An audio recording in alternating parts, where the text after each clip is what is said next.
Hello, everyone. Welcome back to another brand new episode of Sadie Hawkins Pod. I'm really glad to have you all here. This is Danny, and are you feeling okay? And Danny? Jessica's here. No, I'm just really, I'm just glad that people are listening. I'm not too glad. I don't want to, seem like I'm coming on too strong. Okay. I'm just glad to be here. Today we're going to be talking about Everything Will Be. It's a track from the first album.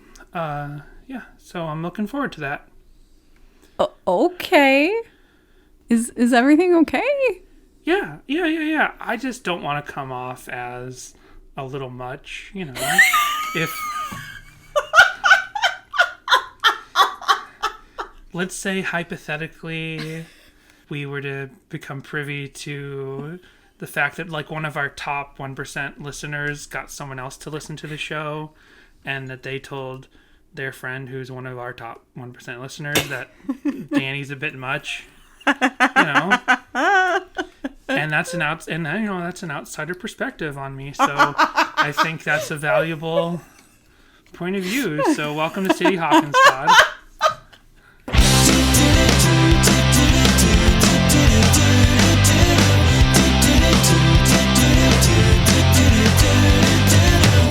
Smells so sweet outside today. Sun smiles down, I'm in the shade.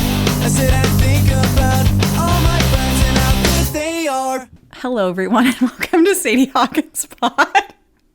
That was the longest intro ever.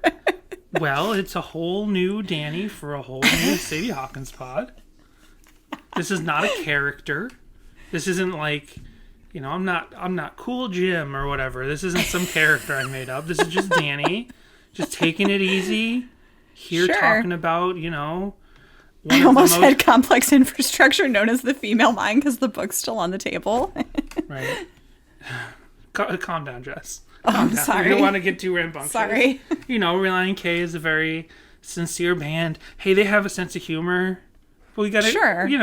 We'll make jokes every once in a while on the new Sadie Hawkins Pod. Oh, good to know. Nothing that Relient K wouldn't make. Just not punching down at anybody. Sure. Just sort of, Sure. keeping it light, keeping it breezy. I gotta tell you, Dan, I think that this whole bit you're doing right now is a bit much. Bit? No, that's the opposite. I'm not supposed to come off as a bit much. I'm supposed to be new, laid-back Danny. And if you got a problem with that, well, whatever. Thanks for peaking my levels there.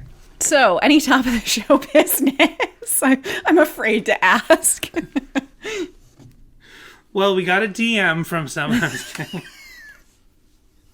I'm not really upset. I get it. I'm a bit much. But that conversation, I'm not outing who it was because I don't care. It's fine. I'm joking around. I don't really, whatever. I love it. He is a bit much. But you should know that in that conversation, that person did say, "Oh, I feel for Jess." I'm on Jess's side because apparently Yay! I always just assume everybody loves Danny more because he's so insightful and he brings so much more to the music table than I do. So, in my own paltry way, I suppose. It's not like I don't know, whatever. When you're around. Wait, that's not what we're doing. What are we doing? Everything will be. Everything will be. So we're doing a song from the first album. So, because this is our Christmas season, Jessica got confused leading into this. She's like, no, aren't we supposed to go regular episode, Christmas episode, regular episode? And I was like, no, this year the pattern is Christmas episode, regular episode, Christmas episode. I'm pretty sure that you had previously stated we would go every other, but then things got a little messed up because of 75. No, things got messed up because we wanted to do High of 75 on 75, and I messed up where we were in the order, and I'm like, but I wanted to have that symmetry. I want to see the forest for the symmetry. Exactly. And I wanted to make sure, or the cemetery, I wanted to make sure we had a nice, evenly parsed out Christmas. Sure. So we're doing another regular episode this week. We do have a voicemail. Oh, okay. Yeah, you actually, Jessica's pulling her notes up, and I'm like, no, we have a voicemail. This is from another one of our top 1% listeners, but is it the top 1% listener who sent me that DM? No one's going to know, because I'm not going to out the person who said it. So this is from Daniel. You can see my socks. What's up? It's Daniel. It's been a while. Hope you guys had a good Thanksgiving. Hope you're having a good Advent season. Just more thoughts on Narnia. I was realizing today as you guys were discussing it on the pod, it actually kind of does make sense that Narnia has Christmas. I forgot about this, but actually, like, the first king and queen of Narnia are actually, like, normal Earth humans that, like, get taken there in the magician's nephew. They're just like normal Londoners, so it actually does make sense that they would like bring the tradition of Christmas with them and celebrate it, even if, I don't know, actual Narnians didn't really know anything about Jesus or his birth. So I guess that kind of makes sense. Which I should have remembered, because that's one of the only 3 Narnia books I read was The Magician's Nephew, but I forgot about that part. See, so, like, the more that I hear about this, the more I'm like, oh, okay, so the Magicians, or at least the show, The Magicians, they very much so based the world of the book that, like, turns out to be real off of Narnia. Because that's a whole thing, too, where they've actually got the human king and queen of the fantasy world and stuff, so, okay. I get it now. Someone was like, what if Narnia, but it's a little bit more f***y?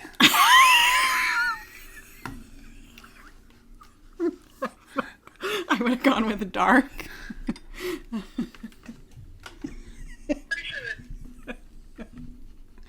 Get a hold of yourself. This is the all-new Sadie Hawkins pod. I'm sorry. And I'm pretty sure nobody is talking about it as, like, believing in Jesus in Harry Potter, but as far as I know, it's still supposed to be set in, like, the normal world, so, like, all the Muggles would still celebrate Christmas if they're Christian, I guess, and so if there's, like, Muggle-born wizards, they probably would still celebrate it. I don't know. So I mentioned, no, well, I'm not a huge I'm not one of those big millennial Harry Potter fans. I'm not like, I don't live and die in Harry Potter mythology, but I read all the books. You don't have what house you're in your Twitter profile? I don't even remember. I took that stupid quiz, but I don't remember. You're a Ravenclaw. See, there you go. But the wizarding world, the secret world of the wizards, yes, it exists on Earth as we know it, and there are Earthlings and humans as we know them, but the wizarding world, which is hidden from normal Muggle eyes, they love Christmas. They love Christmas. Yeah, they celebrate Christmas. They celebrate Christmas. They do Christmas. All of the wizards do Christmas. Even the wizards who hate the Muggles do Christmas. One thing that's never been, like, clear is this weird line of, like, you could nitpick the wizarding world and everything, like, and be like, okay, they use magic to do all their stuff. They use magic to do their cooking. They do this, they do that. But they have glasses, you know? Like, they have regular glasses. Like, they have optometry, you know what I mean? Like, they don't use magic to, like, cure their. Well, they can. They just don't. Do they? Can they? They have glasses. They have magic writing and pictures that can come alive, but they still, like, I don't know, have paper and stuff. Like, they don't have other things. They still have, like, trappings of the Muggle world. Christmas being one of them, but like, that means that they all have to acknowledge, like, of course, there are countries in They have secular Christmas. They have a secular Christmas. There are countries in the real world, in real life, where they have Christmas, even though it's not really a Christian nation, right? So that happens. People celebrate Christmas without being Christians. But it's just like the Muggle world acknowledge Christmas, and Christmas would be like a recent phenomenon sorry, I said Muggle world, but to the wizarding world. I'm almost done. Jessica's like, I thought this is the new Sadie Hawkins pod where we don't go rambling. the concept of Christmas to the wizarding world should be like a flash in the pan at this point, right? It's only been like 2,000 years since Christ was born and however long since Christmas was invented, right? So Christmas hasn't been around that long in the scheme of the wizarding world. So is this like a fad that's kind of just come and gone? And like, who is Jesus? I don't know, when did they say that like wizards dated back to? To ancient times. Jesus' ancient times too. Maybe they all came up together. No, I don't not know. that ancient. I'm talking like tens of thousands of years Sure. or millions of years or whatever. I was not prepared for a Harry Potter debate. For a Harry Potter theological debate. No. Who is Jesus in the Harry Potter world? Is it one of those things like the people who don't want to acknowledge Christ as like the actual savior, like they say, oh, he was just a prophet. In the wizarding world, is Jesus just like one of the wizards? I don't have an answer for you, Danny. It's not a thing I have ever thought about, ever. But you do think about what vegetable would Jesus be in the VeggieTales universe. No, I swear that I saw one where he was like a carrot or something. I swear I saw it when I was working in the church nursery in high school. It was probably Moses or something. Now that I think about it, it was probably like a Moses vegetable. I swear there was a nativity. Oh, I don't know. Like, I don't remember. Folks, call us up, 402-95-SADIE. Is there any depiction of an actual vegetable Christ in VeggieTales? I don't think so. We had these debates in our VeggieTales episodes. Jessica's Googling it. We'll keep listening to Daniel's voicemail. And then about freaking A, maybe they're not from New England, but have they ever been to Boston in the fall? That same thing about, if you don't like the weather, wait 5 minutes. Like, we hear that all the time in the Midwest, too. So I'm pretty sure that it's just a thing that everybody thinks is true about where they're from, like bad drivers or whatever. And then, I guess you guys figured out the Took My Heavy Heart and Made a Light thing. I think you guys talked about that before on previous episodes, but yeah, it's in those 3 different songs on the album. And then Quick Trip. You guys need to come to the Midwest sometime because Quick Trip is the best gas station. They're all over here in the Kansas City area. I don't know, they're just really good. They have like roller grills that you can get taquitos off of, and I don't know, they're good. I like Quick Trip. It's a good place. Anyway, have a good one, guys. Okay, Quick Trip is a gas station. Right. Gotcha. We know Flying J and we know Sheets. Yeah. Sheets are great. Loves. Where else can you go in Loves? But Sheets, you can order yourself some mozzarella sticks from a computer and then they just magically appear. Those are just like the Northeast, right? Yeah, Sheets wasn't even the Northeast. It was like, well, I don't know where they are in the country. It was like primarily Pennsylvania. It was I Pennsylvania. think. Yeah. It was when we were living in New Jersey and New York went through Pennsylvania. Yeah. Driving up to Boston and all. We drove to all sorts of places when we lived on the East Coast. So, Jesus right. in VeggieTales, what's it say?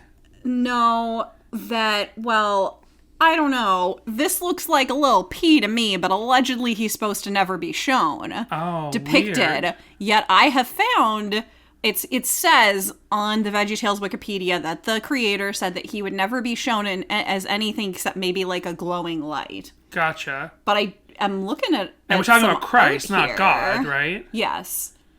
And like, okay, so here's a manger where you just don't see him. He's covered up. Gotcha. But Joseph is a cucumber, and I have no idea what Mary is an asparagus, probably. But she doesn't have a pointy head. It's like rounded. She's green. She's a generic vegetable. She looks like a junior asparagus's mom to me. Okay, so here we can see their actual, I guess, Little Drummer Boy episode. He's a glowing light. Okay. But I don't know what this other art is that if that's a fan art, semi-official. There's Jessica found an image where it says the best Christmas gift, and it's a bunch of the VeggieTales gathered around a manger with a little pea in it. So I don't know if that's supposed to be Jesus or if this is fan art, like unofficial. So weird, yeah. And the angel is a little pea as well. Yeah. Strange. And there's a Christmas tree, but that's not canon. Oh yeah, there weren't Christmas trees when Jesus was born. It's a cucumber or something dressed up as a Christmas tree. Maybe this is just about someone in recent times who just was born on Christmas, and they're not going to get a lot of gifts on their birthday. Did you know any Christmas babies growing up? No, I did know a leap year baby though. Oh wow! Yeah. There was a local Massachusetts musician, Christian sort of folk musician named Elijah Wyman that I was friends with. He was the bass player in Good for Life, the ska band, but then he went off to do his own like folk thing, and he was a Christmas baby. Yeah. That's the only person I ever knew who was born on Christmas. But I knew tons of people growing up who went by their middle name, and then you'd find out, oh, you're the name I've been calling you ever since I've known you is your middle name. And it turns out you actually have a first name. Yeah. You look concerned. Are you still looking up? I'm having trouble finding the best Christmas gift. It says movie reviews, but I don't see it on IMDb. So maybe it's made up. I'm very confused why movieguide.org has this movie and a review of this movie. Oh, don't worry though. There's no sex, no nudity, no violence, and no alcohol use. I don't know. Oh, it's an episode. Okay. It is an episode. April. April's like, how dare you? It's more than an episode. This is very offensive. Okay, we've calmed down the dog, and I have an answer on this. I figured it out. So, there have been many VeggieTales projects, and most VeggieTales classic quote-unquote episodes are really just standalone short films that were on one VHS tape. Yeah. But there was a specific VeggieTales TV show, which is a different release because it's actually a television show with episodes. Sure. As opposed to the original videos, which were episodes, but they're standalone.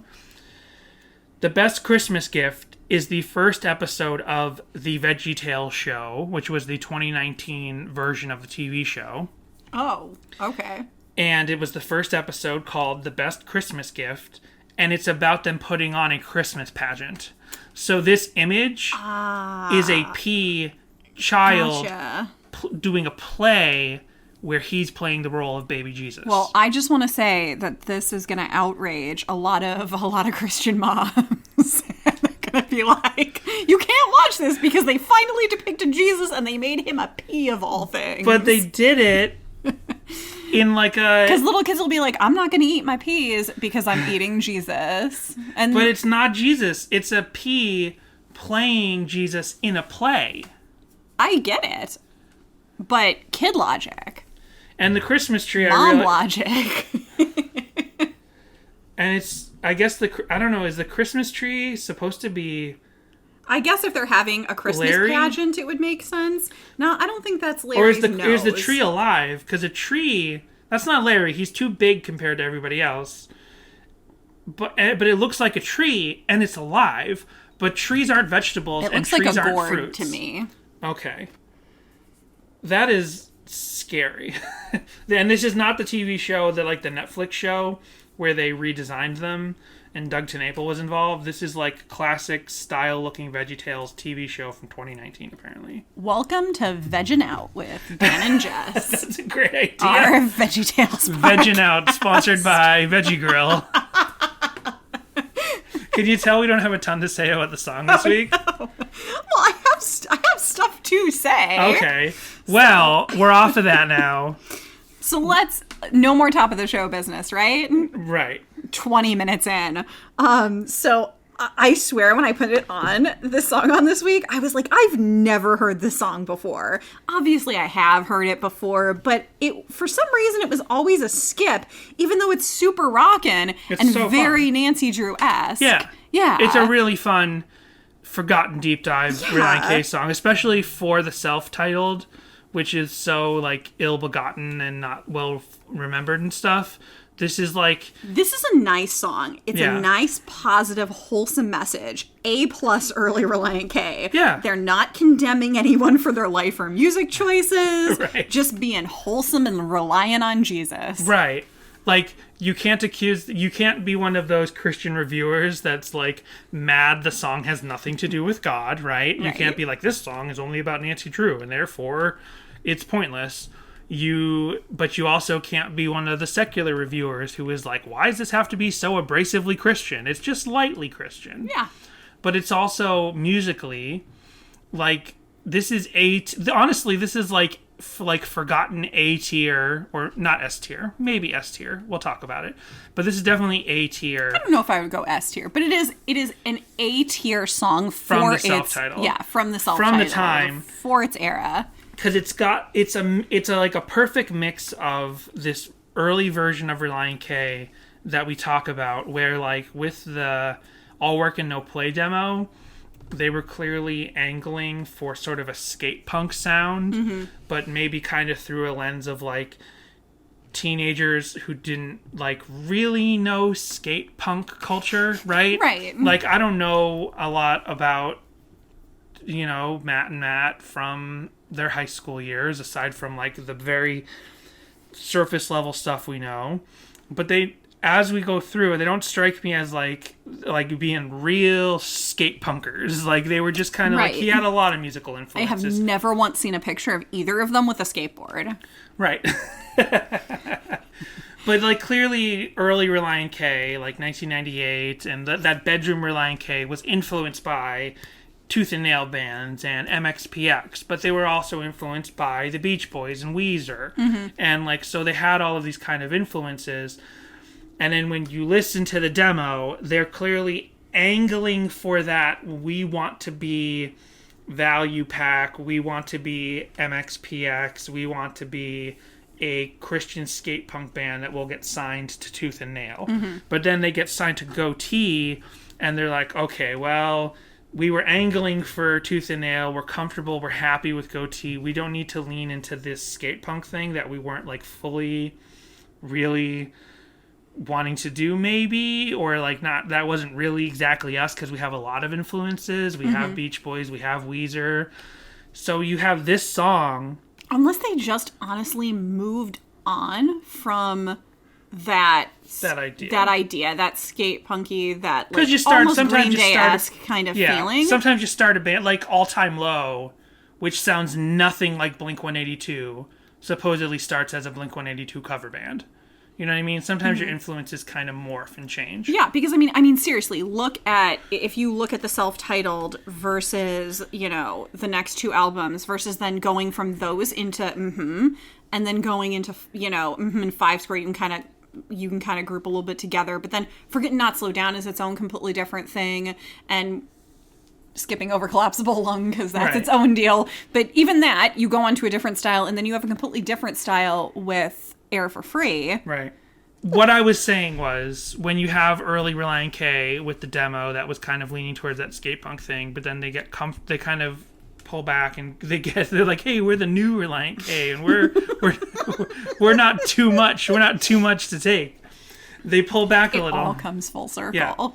And you have the influence of Tooth and Nail, skate punk with Weezer and Beach Boys. I feel like this song is the Venn diagram of those influences, because the do and that little keyboard is almost Beach Boys-esque. It's not Beach Boys, but you can see how it is a Christian rock group, garage band influenced by the Beach Boys. Sure. It has that slight little spice of Beach Boys influence. Then you kind of got the Weezer like mid-tempo, heavy guitar, but major key, always driving forward sort of thing of Weezer.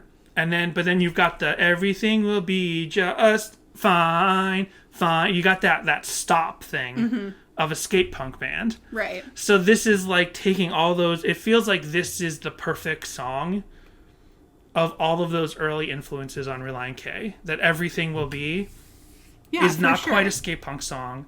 It's not quite a Weezer song, and it's not quite a Matt Thiessen's boomer musical influences thing, but it's everything together in one really fun, overlooked Relient K song with lyrics, like you said, that are very innocuous from a Christian point of view. It's just like God's looking out for you and your life will be okay.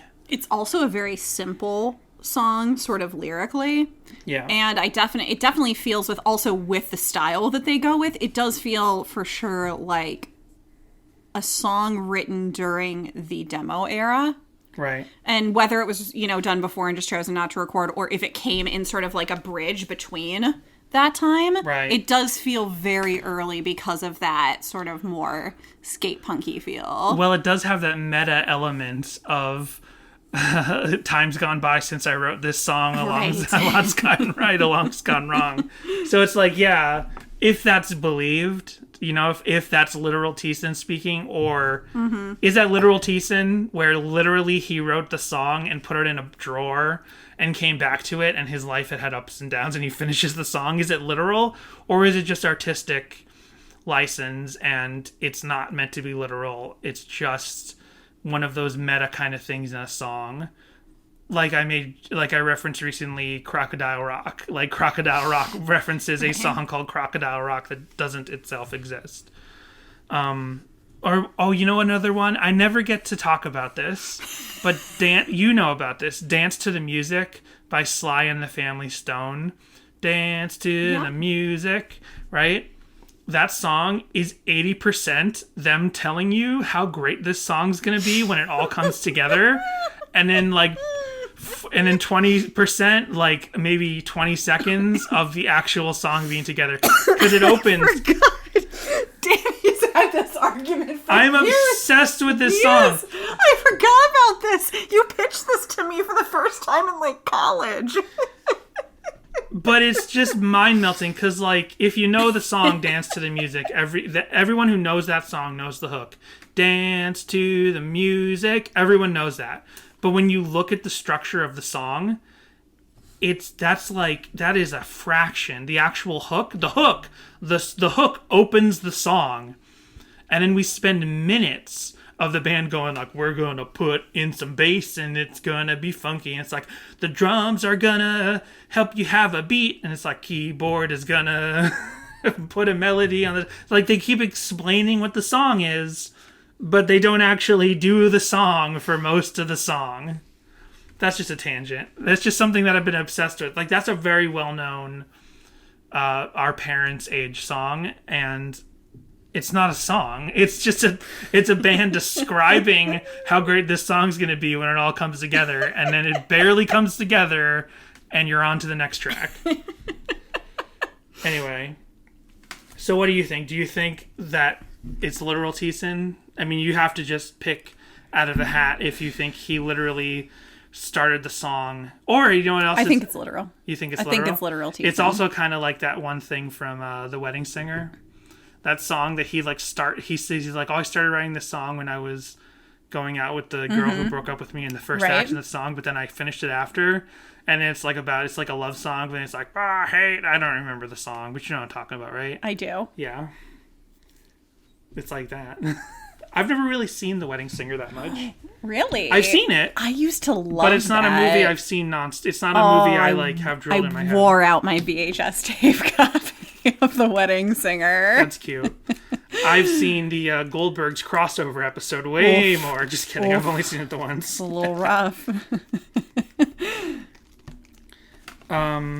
Yeah. So, I really feel like this is the most overlooked song. And it really is. It really does have it's just like Nancy Drew. When it kicks off, a lot's gone right, a long's gone wrong. When he's singing that, it's the thing of a thing for Nancy Drew. It's a real. It's like. And what, it leads into Nancy Drew. Yeah. And so it's okay. He clearly had this one particular rhythmic melody kind of stuck in his craw, and kind of recycled that a couple times, like that one Taylor Swift one I was ragging on recently. What is that? What is that thing she does in every song? I think you're referring to Cardigan, maybe, as that was the song that you were mocking. But I she don't has know. that You make one fun of all of the songs. She has that one rhythmic melody that she does in every song, and I can't think of what it is anymore because I don't think of Taylor Swift when I don't have to. Anyway, if I think about it some other time, I'll let everyone know. So, yeah, when I think, because I was I was listening to Relient K from this album. Like, I bought this album before Anatomy of Tongue in Cheek was even out. So to me, like, even though I've definitely not thought of this song most of my life, it is a song that, for me, is kind of quintessential Relient K of this era. Because you kind of got everything sort of put together in this one perfect representation of what Relient K did at that time. Because when you take the big songs off this album, like Marilyn Manson and 17 Magazine, each of those songs, Hello McFly, of course, each of those songs has its own sort of thing that makes it a lot different from all the other songs. But I just feel like, almost like how, it's in a similar way of how I said High of 75 is like the peak, perfect version of Relient K at that point. It is like someone perfectly molded exactly it was Relient K themselves, but it's like Relient K perfectly captured exactly the peak performance of what they were capable of in the era that is perfectly represented in High of 75. I think this song is like everything Relient K did in this era molded into one perfect jewel of a song. Yeah. It has all the elements of every other song they did in this era in one song. Therefore, it kind of gets lost in the mix. Because all the other songs with the higher concept lyrics each have their own separate identity, whereas this song has the identity of all the songs in one. You know what I mean? Yeah. Yeah. It's like the one rock in the tumbler that is just like spends the time right in the middle, and it's like the most perfectly polished rock, but therefore it's kind of like overlooked. I constantly have to. That's such like an 80s, 90s, early 2000s kid reference. Who is playing with rock tumblers anymore? Who's not? Are rock tumblers not popular? They're just a science thing. Kids like science nowadays. Since you mentioned High of 75, there was something that we missed last week that I'm trying to remember. I'm racking my brain, and I cannot think of what it was that we had said we needed to bring up this week. Well, considering this episode will probably not be a very well downloaded episode, maybe we'll wait till next week. Sure.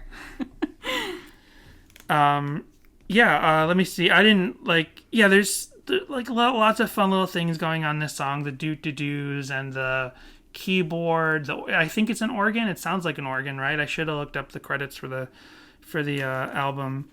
The organ and the stops, the skate punk stops, and the weird little wind down at the end of the song, like your record is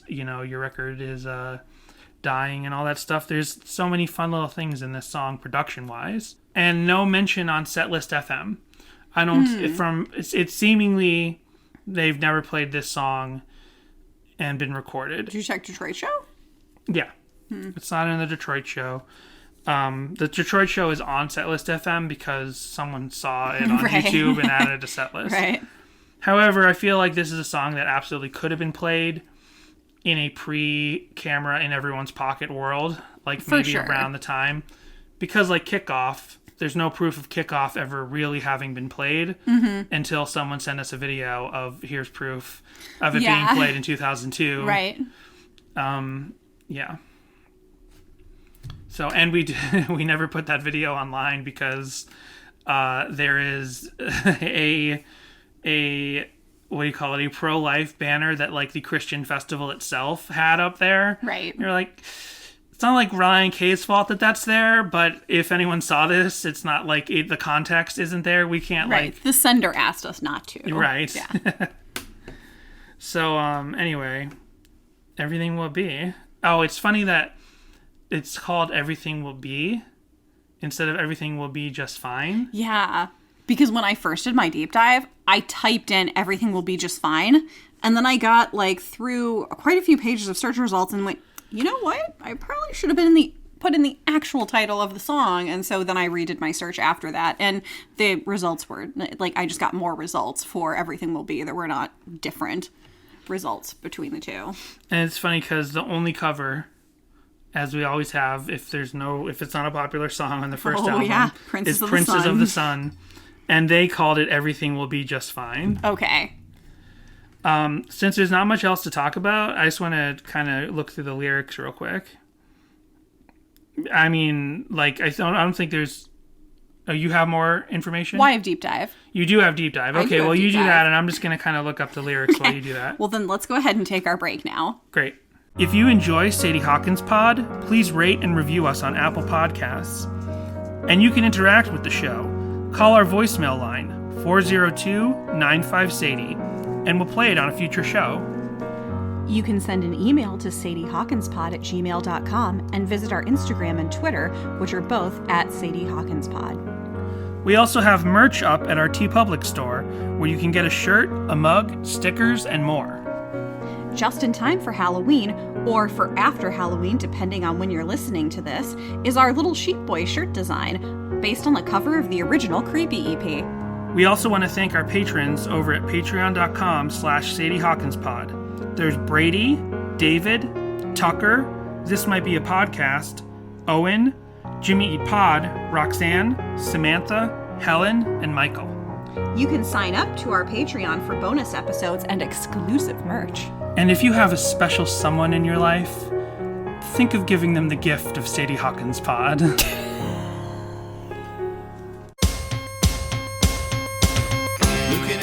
So you like Relient K, do you?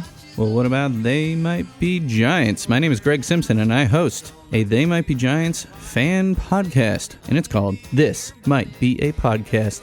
This Might Be a Podcast is a song-by-song podcast featuring a different guest every episode from normal fans like you and I, but also I've had guests such as John Darnielle of the Mountain Goats, Justin McElroy of My Brother and Me, Hutch Harris of the Thermals, Mike Park of Asian Man Records, Franz Nikolai of The Hold Steady, and Danny Weinkoff and Marty Beller of They Might Be Giants, and past drummers Dan Hickey and Brian Doherty. Search for Punk News or This Might Be a Podcast on any podcast platform and you will find us. This Might Be a Podcast, brought to you by punknews.org. As for every song early in Relient K's career, we of course have song meanings. Oh, good. I was looking at YouTube comments because sometimes when there's not a lot for me to find, I'll go and look at the few things that are there and look at YouTube comments, but none of them were like particularly informative or interesting. They were all just like, great song, lifts me up when I'm low and stuff. Right. The Heart Render 11 years ago said, what album is this from?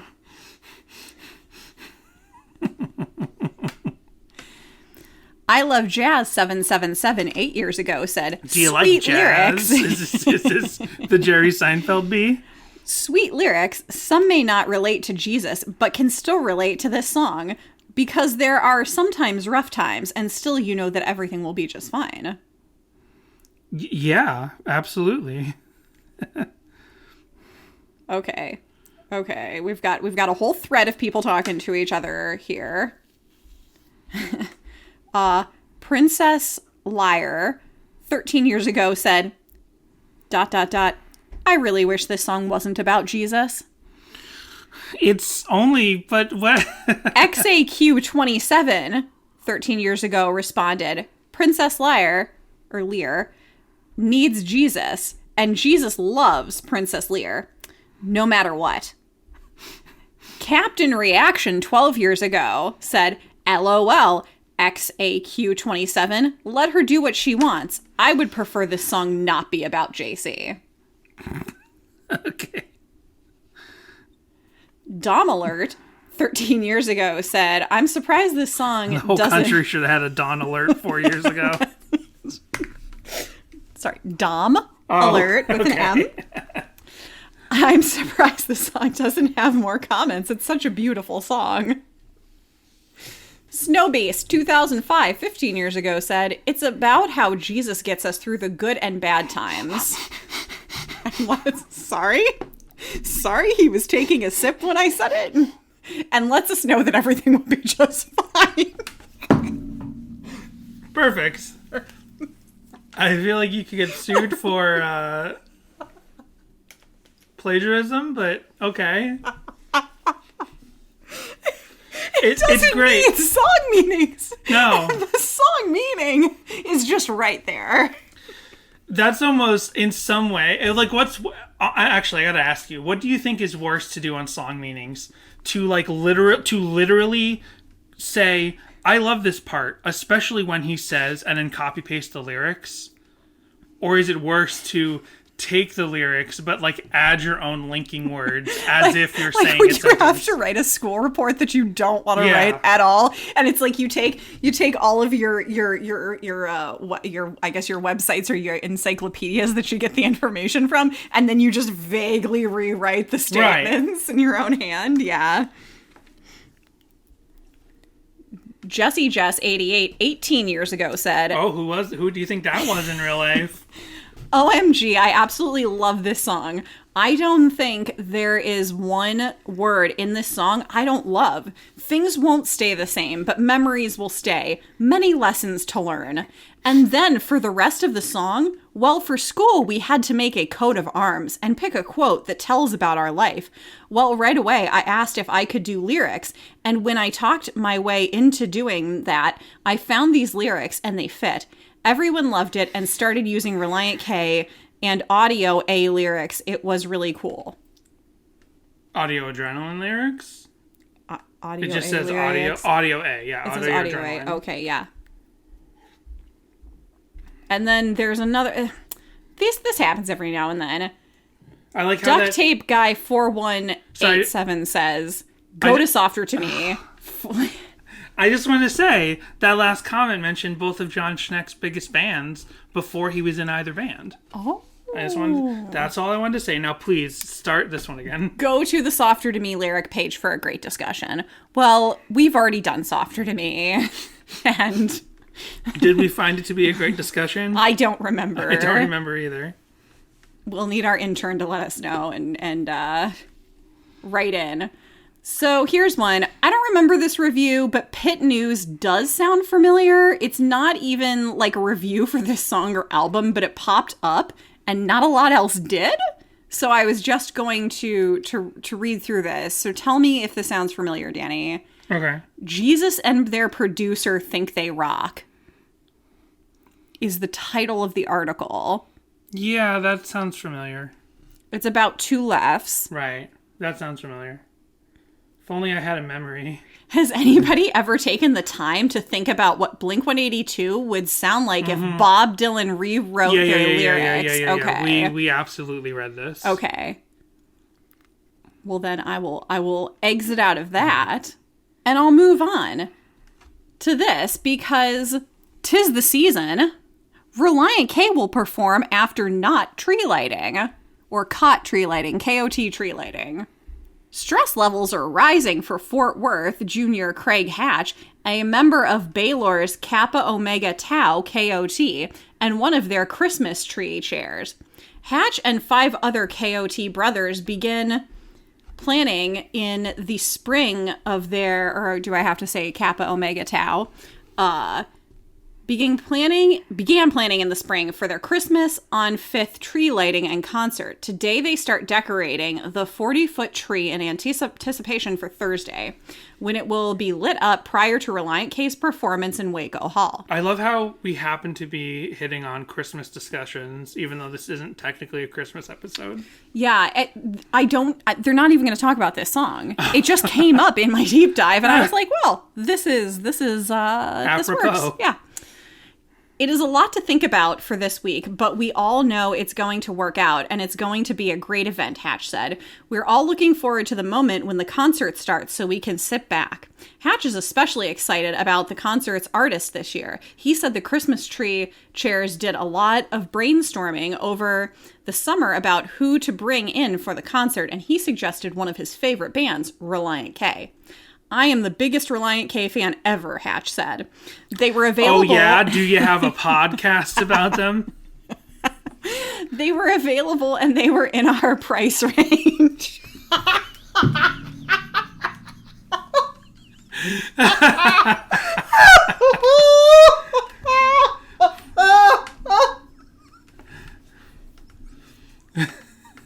They were highly affordable. That's great. That reminds me.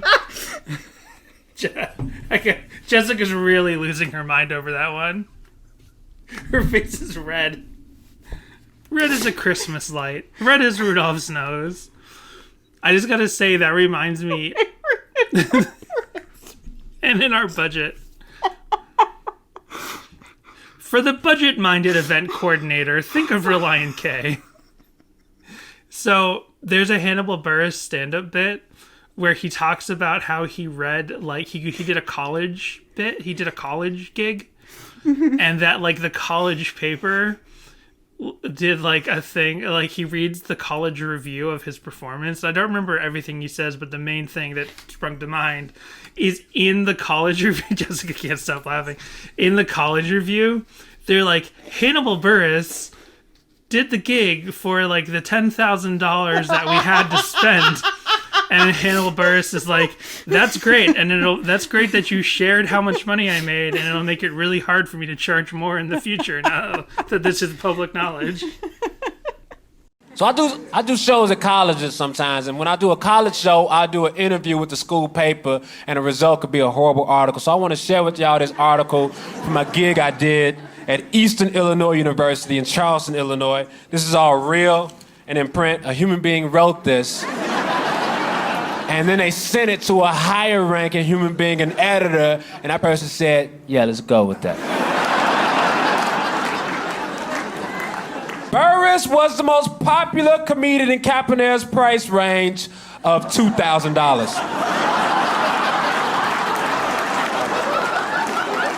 It was a couple years ago. Two things about that.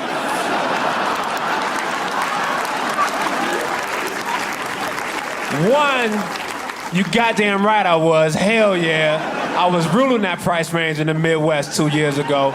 Two, how tacky is that? Did she go to her editor? Hey, I want to make this article more tacky. You have any ideas? Well, maybe you can mention the amount of money he's making from the show. That adds nothing to the article at all. Plus, we get the added bonus of putting his business out there and making it harder for him to charge more than that in the future.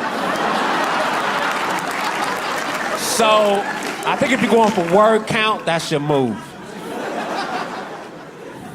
Caponaire said he also picked Buress because he is African-American, which added more diversity to the comedic lineup this semester. He's a black comedian, so it makes our crowd more diverse, and everyone gets what they want, Caponaire said. Everyone gets what they want? That's a weird, broad thing to say. Like, even people that didn't attend the show, hey, did you book Hannibal Buress? Yeah, we booked. About you coming to the show? Nah, I'm not coming to the show, but I got what I wanted. So everyone knows that Relient K is affordable. I'm the biggest Relient K fan ever. Now we really wanted bowling for soup, but they were just a little too much. Hatch said his brother had been a Christmas tree chair when he attended Baylor, and that Hatch had always wanted Relient K to come to Baylor for a Christmas on 5th, thinking they would be perfect for the occasion. What year is this? Did it say? 2015. No. This article was written by Emma King, November 30th, 2015. Huh. Wow. Because I was thinking this whole time, I was thinking like Brian and Dave era. That's surprising and odd. 2015 makes sense, of course. I was thinking, okay, yeah, because that's before. Hatch and his fellow chairs contacted the band in September, and after a few weeks, they booked them for the show. He said keeping it a secret was the hardest part for him. Matt Bruchette, Baylor's director of student activity, said hundreds of students picked up their tickets yesterday, the first day they were available. He said he can't recall the last time so many students picked up tickets for a KOT Christmas concert. I am a Relient K fan. I know a lot of people are probably pretty skeptical of it, having not listened to him since middle school, but I think people will get there and end up having a blast, said Ryan McLaughlin, senior KOT member and former Christmas tree chair.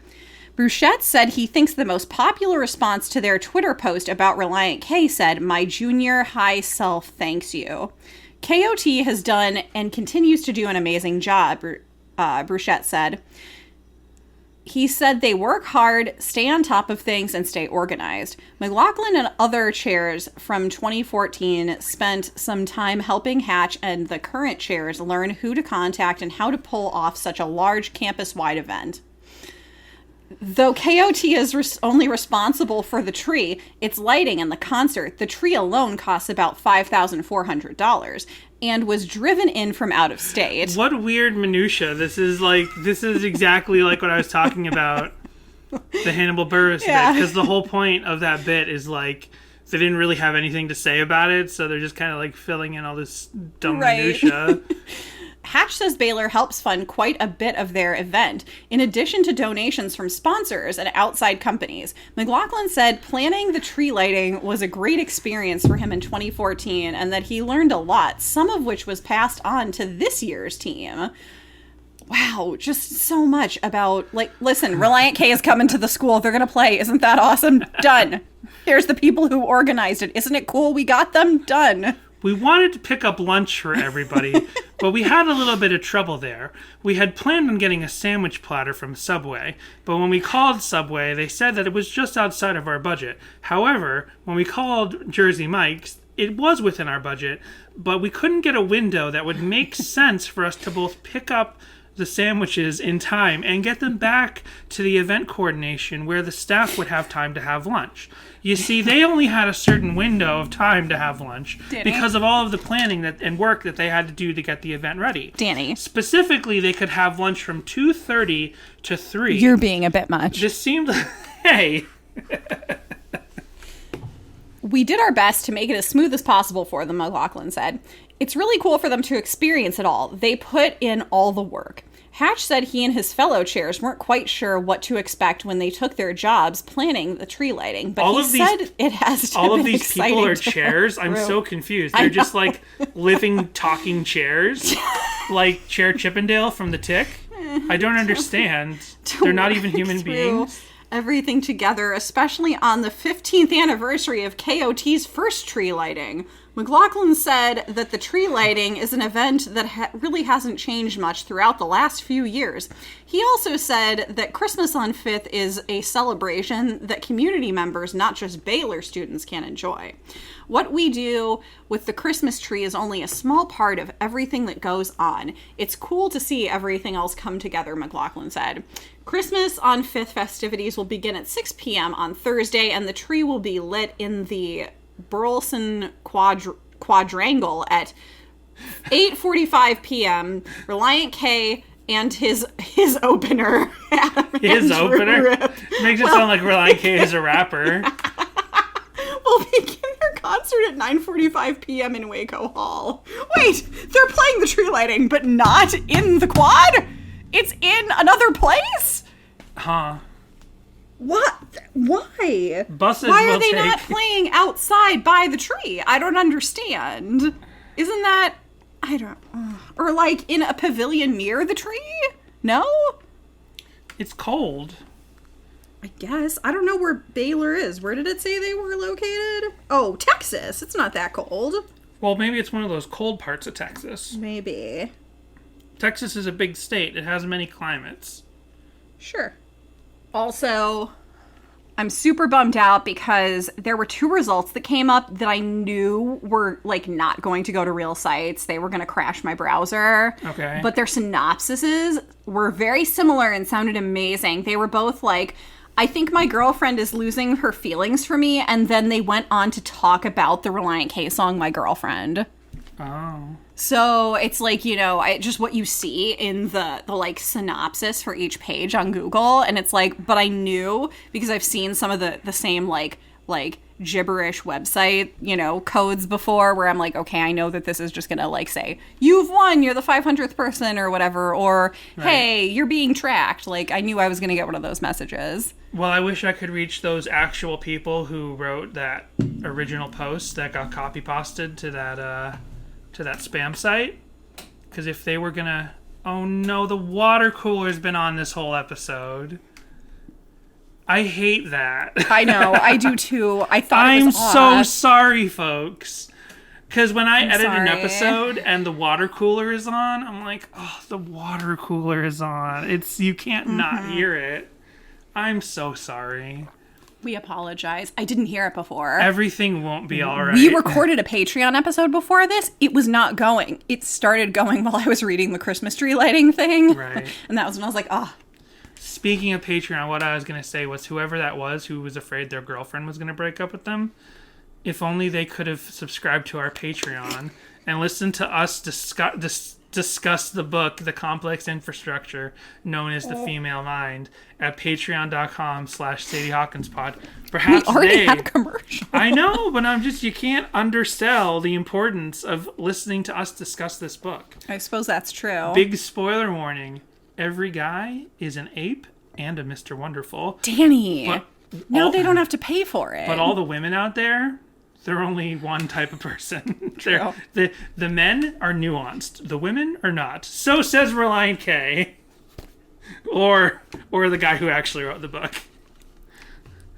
Anyway, so yeah, there's not really any covers and no live videos of this song. Man. When I search Everything Will Be, there's a number of other songs just sort of notable that I won't necessarily play right now. But there's Everything Will Be All Right in the End by Weezer, which is from, I think, 2014 or 2015. And there's Everything Will Be All Right by The Killers. That's also a song. And there's Everything Is All Right by the Motion City soundtrack. I'm just saying those because my algorithm is like, well, these are bands that you must mean the song for, right? Not Relient K. Right. So there's just that. Oh, and I wanted to go through the lyrics real quick because it kind of connects to last week. This song opens with, "It smells so sweet outside today. The sun smiles down. I'm in the shade. I sit and think about all my friends and how good they are." It's just kind of like another like pleasant weather-based song, just like High of 75. True. Yeah. And that was also, this is also has a beginning that Relient K does a lot, where it's like, or that Matt Thiessen specifically does a lot with lyrics, where the beginning is sort of like, it sets a scene, it's an idea, and it's like separate sort of from the rest of the song. It's really just kind of taking you to a place before you get into the actual lyrics and what the song is actually about. Right. We shouldn't, this is a lyric of note, but when today is yesterday, I know that things won't stay the same. That is simultaneously bad high school poetry and strangely profound. Like, actually, like if you just saw that written down, you'd be like, ugh. But like it sits in the song very well. You know what I mean? When today is yesterday, which is just like a more complex way of saying when we're looking back on this moment. Yesterday. Things will, Yesterday. Yeah, when I look at yesterday. Yeah. Round and round the world will turn. If you're one of those round earthers.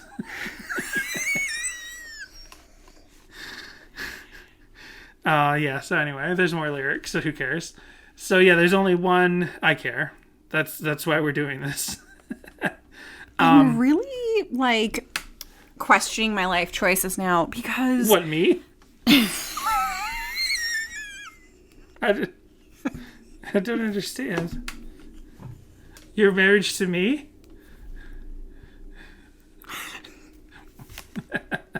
I was going to say that if this Texas college could afford Relient K for their Christmas tree lighting, we totally could have afforded them as our wedding band. Oh, yeah. Well, I don't know. Do you think Relient K was pulling in more per show in 2010 than 2015? That's a good question. I mean, it's just 5 years, but it's a big difference because It really is. You're right. because you've got it's like Because you have to imagine era and like 5 Score era, they've got to be pulling in the most. but also that's post Forget Not Slow Down. Yeah. So, and that is like primo Johns and Ethan and Warp Tour Relient K. Yeah. That is like non-stop on the road Relient K. That's a good point. So, were they making a lot of money per show in 2010? Is that why they never, like, they just didn't stop touring in 2010? I don't know. I don't know either. Were they just trying to milk the last of that sweet, sweet music industry touring money before the music industry, before COVID? 10 years before COVID? I was going to say before the music industry pretty much, like, crumbled. Well, 2010 might have been when it crumbled. I don't know. Anyway, I hear my career talk about it a bunch on his podcast, like, particularly whenever Tumbledown started, is pretty much because the music industry, as it had been known, had crumbled, and he was like, well, now I'm just going to do things that I want to do because there's nothing makes money anymore. Anyway. Maybe if we ever renew our vows, we can get Relient K to come play. If Relient K ever renews their vows, if they ever get back out there. Fair. So, yeah, here's the only cover of the song, of course. It is Princes of the Sun from their Bandcamp full tribute album.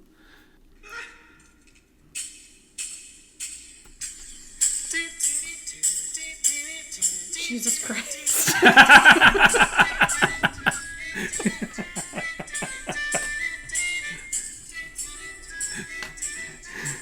Hey, if you had a free afternoon, wouldn't you go just do a full tribute album to one of your favorite albums? It smells so sweet outside today. The sun smells down, I'm in the shade. I sit and think about all my friends and how good they are. But when today is yesterday, I know that things won't stay the same. But I know that the memories won't go too far. It's okay. I've definitely heard worse. There's definitely some Princes of the Sun songs where it's like way off key and like the instrumentation is really bizarre and strange. Like this is just acoustic guitar. And lets us know that everything will be just fine. Everything is gonna be fine. I'm still afraid we're going to find out that Prince of the Sun is somebody we know and we've just super offended them. I hope not. How many Princes of the Sun are there? Well, there's 4 on the cover because they put their heads on top of the heads of the original band. Because it only seemed like we were maybe hearing 2 princes, not 4. Well, Maybe 2 princes stand before you. Okay, old man.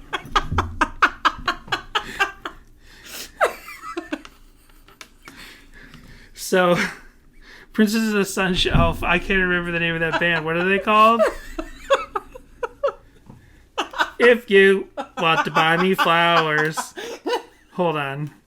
I literally can't. I can't think of anything else right now except my brain melting. Spin Doctors, of course. The Spin Doctors. If Princess of the Sun did a Spin Doctors full tribute album, would you been more happy with that? We should do a Spin Doctors podcast next. Pocket Full of Kryptonite was the name of the album. They only have the one song, right? Oh my gosh, there's so many albums. Well, let's see. I mean, 2 of their top 4 albums on Spotify are the same album that 2 Princes is on. So there's 2 versions of 2 Princes you can listen to. Let's see. Okay, they have their 1991 breakout album, Pocket of Kryptonite. Then 2000... No, sorry. Did I say 2000? 1991... No, I was about to say 2000. Everything will not be all right. That's what I'm learning in this episode. Pocket Full of Kryptonite was in 1991. Home Belly Groove was in 1992. Sick. Turn It Upside Down was 94. You've Got to Believe in Something was 1996. Here Comes the Bride in 99. Wow, so many albums. Then the 90s ended, so they were like, well, that was our decade. But then halfway through... They pulled a Beatles. Yeah, but halfway through the 2000s, in 2005, they came out with Nice Talkin' to Me. Yeah, with a phone on the cover, so it's kind of like they're invoking the Hang-Ups cover by the cover art from Goldfinger. And then, now they're talking. It says, If the River Was Whiskey was the name of their 2013 album. You're like, now they're talking. If the River Was Whiskey. So the same year that Collapsible Lung came out, there was If the River Was Whiskey by the Spin Doctors. Is that it, or are we still going? That's it for studio albums, because then in 2015 they came out with a live album. When do they play Two Princes? They obviously got to end it, right? Oh no, it's not. Oh no, it's kind of in the middle of the set.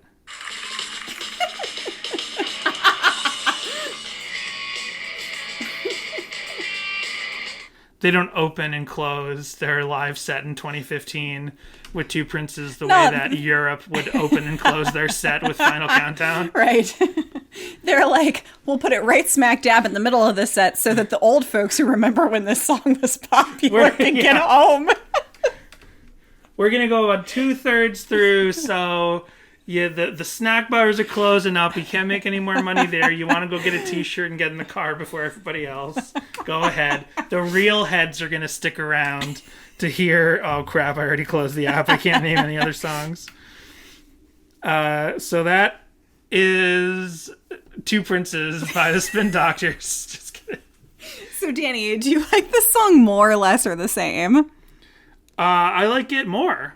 Yeah, same. I like it. You way and I more. have been on the same page recently, where we Yes, like we have. things like either the same or Yeah. Yeah, I definitely like this one more. Yeah, I like it. I didn't realize more. how much of a jam it was. Neither did I. Yeah, I absolutely heard this song because I listened. It's so funny. Before we started this podcast, just to talk about the self-titled a little bit. Before we started this podcast, when did we start this? Was it Last year? 2011. 19. It's been over a year though, so 2019. So I think in sometime like maybe 2017 or something, I sat down and I listened to the first 3 years from beginning to end for the first time in a long time, and there were a handful of songs that I was like, which song is this? You know what I mean? Now that's not the case anymore. Now, like, because we've been so enveloped in Relient K, Right. I feel like I at least know of every song now, but this is absolutely one of those songs. I sat on the couch. I remember now. One afternoon you had work. I sat on the couch and played Sonic Mania, which had just come out. I played Sonic Mania, and I listened to the first 3 gears from beginning to end. And so many songs on the first 2 albums would like, I don't even remember. I literally didn't even remember the song. Right. And so this is one of those songs where I probably listened to it a bunch in 2000 and then didn't listen to it again until 2017. I seriously thought you were going to say we started this podcast in 1990 something. I was going to make that joke, but... Because you started to say 19 and I'm like, whoa. So anyway, just want everyone to know that everything will be all right, despite how this episode went. 2020 is almost over and everything will be Because, you know, just it's fine. just midnight, midnight New Year's Eve. Everything's suddenly going to get better. That's how this works. Yeah. Yeah. COVID doesn't go out after 10 p.m. That's why they close the bars Exactly. at 10 p.m. And COVID can't exist after December 31st. Facts. We just wasted 68 minutes of your life.